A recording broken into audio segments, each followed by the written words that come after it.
Bom, nós estamos aqui em Antuérpia, na praça central aqui da cidade.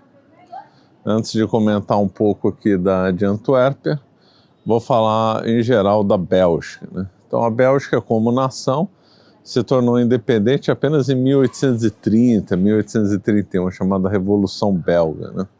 Historicamente aqui foi aqui, né?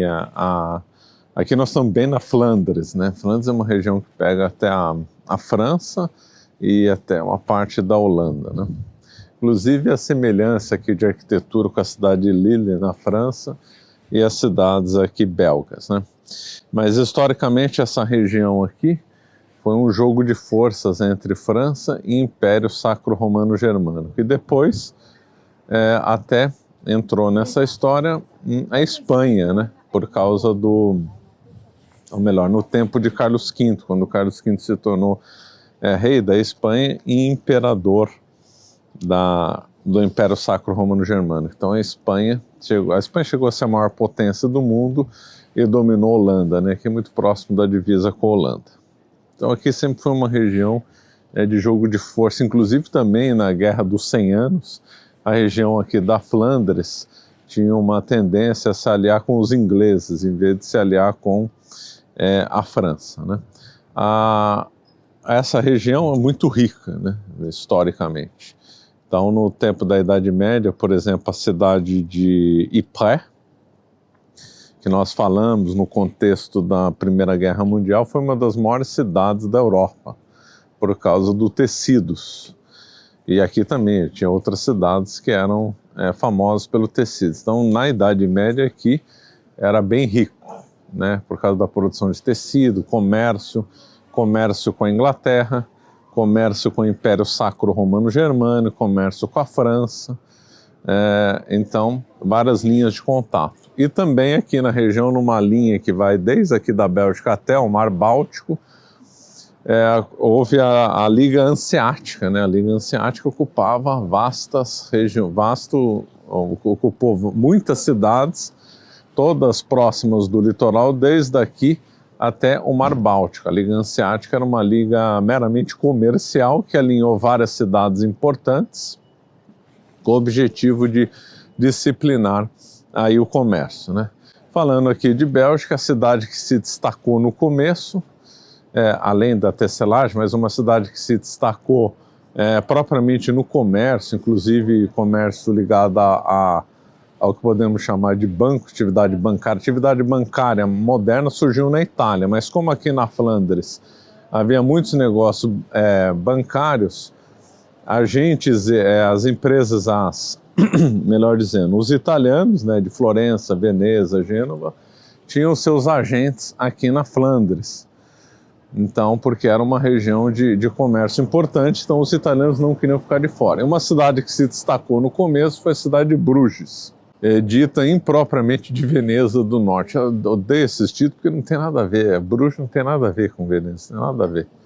Veneza é uma coisa, Bruges é outra, não tem nada a ver. Esse negócio aí deveria ser esquecido completamente, Veneza do Norte, uma coisa completamente sem sentido. Então, Bruges se tornou um importante centro comercial e centro financeiro do mundo medieval.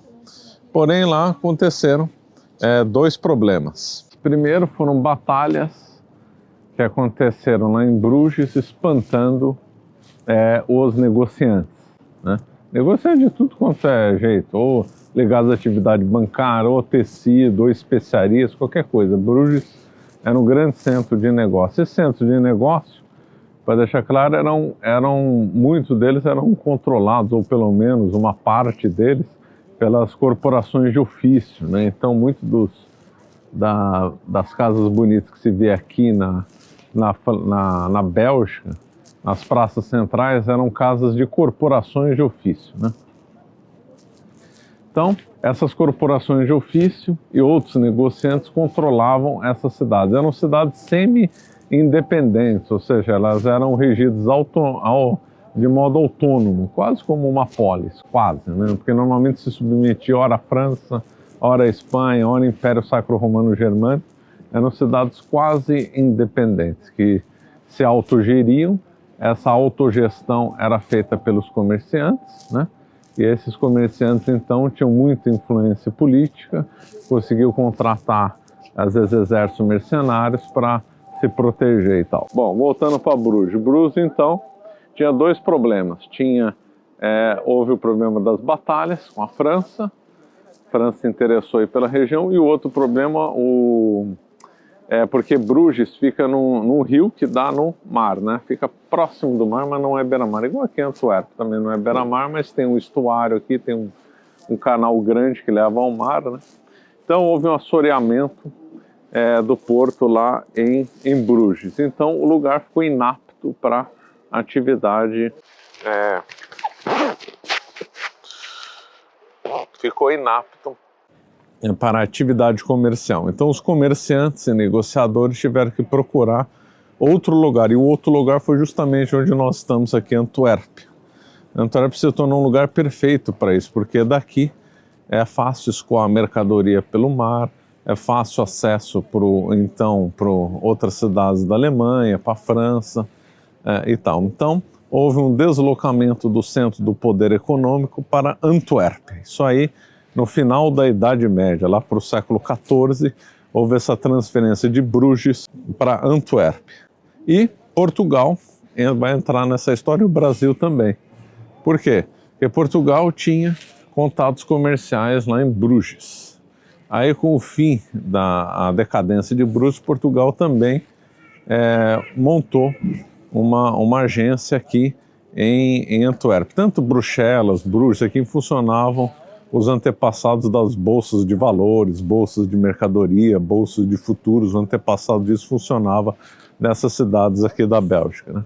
Então Portugal se instalou agentes aqui, instalou uma feitoria, melhor dizendo, o termo português é feitoria. Tinha feitoria em Bruges, tinha feitoria em Antuérpia. E aí quando Portugal começou a trazer os produtos da Índia, né?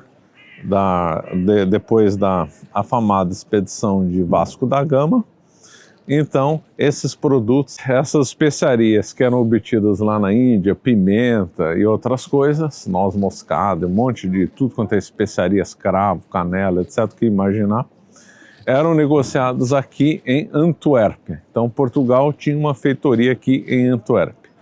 Quando começou a exploração de açúcar no Brasil, não todo o açúcar, obviamente, mas uma parte do açúcar brasileiro era negociada aqui em Antuérpia.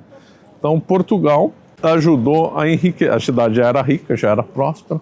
Portugal, com a expansão ultramarina e vários contatos em vários locais do mundo, e levando essas mercadorias, trazendo essas mercadorias, melhor dizendo, porque nós estamos no lugar, trazendo essas mercadorias para cá, em Antuérpia, ajudou a aumentar ainda mais a riqueza de Antuérpia. Obviamente havia agentes italianos aqui, a casa bancária do Figer, né, que foi um dos homens mais ricos do mundo, historicamente, desde o começo dos tempos até hoje, um dos homens mais ricos da história é o Figer. Também tinha agentes econômicos, também tinha seus agentes aqui trabalhando para ele, de modo que aqui em Antuérpia tinha claramente duas atividades bem desenvolvidas. Atividades bancárias, de nítida inspiração italiana, como letras de câmbio e outros instrumentos de crédito, e outro lado, uma bolsa de mercadorias, já no século XVI, amplamente dominada pelos agentes portugueses, né? Então nós tínhamos agência bancária, Figer e outros, e agentes portugueses no lado das especiarias dominantes. E Antuérpia se tornou uma das cidades mais ricas do mundo, né? Aqui se negociava tudo que você podia pensar em termos na Europa: tecido, pele, especiaria, instrumentos bancários, negociar ouro, fazer o que quisesse. Aqui era o centro. Se não bastasse toda essa... só que essa riqueza ia ter um fim, né? Ou pelo menos um fim relativo, já que Antuérpia continuou sendo rico. Mas perdeu o seu prestígio, encontrou a sua decadência na Guerra dos 30 Anos. A Guerra dos 30 Anos mudou a Europa para sempre, né? Tem uma aula minha no canal que eu comento sobre isso. E Antuérpia sofreu muito, porque os franceses... Vamos mais para cá, porque está vindo gente. Porque os franceses impuseram uma série de restrições. Os franceses foram os grandes vencedores da Guerra dos 30 Anos, né? Impuseram um monte de restrições às atividades aqui de Antuérpia, e Antwerp entrou em decadência, né? Agora, depois de um tempo, os diamantes passaram a ser negociados aqui em Antuérpia. Isso é impressionante. Estima que 80% do diamante bruto seja negociado em Antuérpia e em torno de 40% a 50% do diamante lapidado. Realmente são números impressionantes. Circula aqui não sei quantos bilhões de dólares todo ano na atividade de diamantes. Antuérpia aqui tem um pouco mais de 1 milhão de habitantes, tem um canal aqui que liga para o mar, um lugar excelente para a atividade náutica, né, para porto, e porque protege os navios, um estuário grande calado. Então, como é um lugar perfeito para um porto, aqui é um dos maiores portos do mundo. Então aqui é o segundo maior porto da Europa, só perde para Roterdã. Chegou a ser, se não me engano, o quinto ou sexto maior porto do mundo. E aqui atualmente é o 14º, 15º porto do mundo, né? Então essa, resumidamente, é a história aqui da região, a história da Bélgica.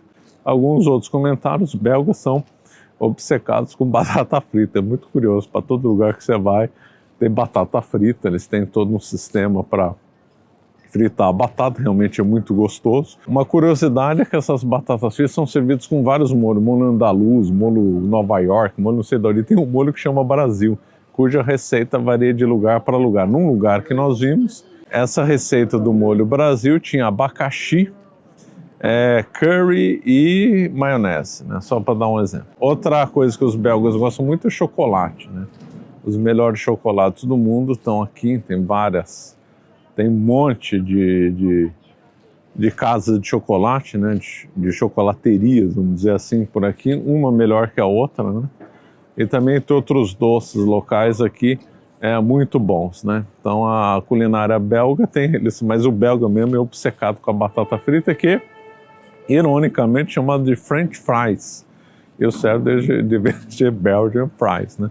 Dizem que foi chamada French fries porque americanos, quando chegaram aqui e começaram a comer batata frita, acharam que estava na França, então chamaram de French fries. E isso aí deixa os belgas irritados. Eles produzem as melhores batatas fritas do mundo e o nome mundialmente famoso é French fries, né? Então, tem outros pratos aqui belgas muito bons, como aquele que chama Welsh, uma versão do croque monsieur, muito boa. Outra coisa que, ao meu ver, é o melhor do mundo belga são as cervejas belgas, né? Cervejas excelentes aqui, vários estilos, em especial a Delirium Tremens é uma obra-prima. A Leffe é boa, a Kiwak é boa.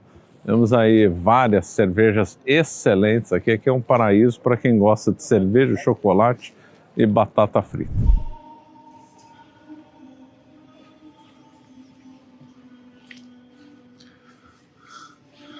Eu estou aqui na Catedral de Bruxelas, uma catedral belíssima em estilo gótico, vitrais muito bonitos, um parlatório belíssimo e também confessionários magníficos, todos eles bem trabalhados, realmente impressionante. E me salvou e me chamou a atenção esse aqui. Então ali a figura que está representada ali está como chamando, né, o pecador para se confessar e assim ganhar no céu. Então o braço direito da figura convida a pessoa a se ajoelhar e o braço esquerdo indica o céu, ou seja, só o pecador remido é que alcançará o céu. Então, ao mesmo tempo, um convite para ele vir se confessar e indicação do que vai acontecer se ele se arrepender dos seus pecados e morrer em estado de graça, ou seja, ganhar o céu. Simbolismo realmente notável. E aqui na Catedral de Bruxelas está tocando uma música aí belíssima. Catedral muito bonita e em estilo gótico.